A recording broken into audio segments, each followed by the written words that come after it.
आपके हिसाब से 2026 की सबसे बड़ी थीम्स क्या होंगी? कहाँ आप इंक्रीमेंटल इन्वेस्टमेंट करेंगे? 2026 में जैसे प्रशांत भाई ने कहा, आपको बॉटम अप ज़्यादा जाना पड़ेगा बिकॉज़ सेक्टरली अलग-अलग कंपनी की फितरत अलग-अलग हो सकती है।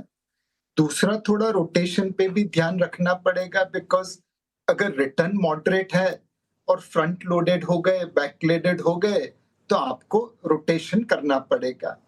कंज्यूमर डिस्क्रिशनरी स्पेस हमें अच्छा लगता है बिकॉज़ लोगों की जेब में पैसा रहेगा, वो जहाँ पे खर्चा करेंगे वहाँ पे वॉल्यूम ग्रोथ दिखेगा और शायद मार्जिन एक्सपेंशन भी देखने को मिले।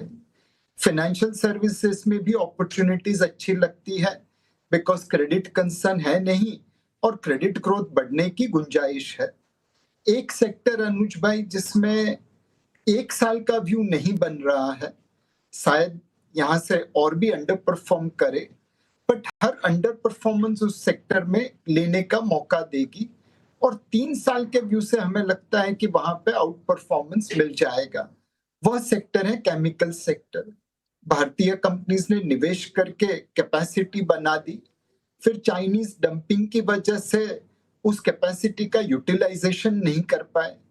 वक्त खराब हुआ तो सबने कॉस्ट कंट्रोल की, डी बॉटलनेकिंग करके कैपेसिटी और एक्सपेंड कर दी। अब धीरे-धीरे चाइना इन्वोल्यूशन की तरफ जा रहा है, अपनी कैपेसिटीज या लॉस मेकिंग कैपेसिटीज को बंद कर रहा है। तो आने वाले 12 महीने शायद केमिकल सेक्टर के लिए उतने अच्छे नहीं भी हो बिजनेस पॉइंट ऑफ व्यू से, बट ओवर 3 इयर्स ये कॉस्ट कॉम्पिटिटिवनेस और ऑपरेटिंग लिवरेज इंडियन कंपनीज की जो है वो डेफिनेटली फायदेमंद रहेगी। तो ये 1 साल लेने का है और फिर 2-3 साल राह देखनी पड़ेगी अच्छे रिटर्न्स के लिए।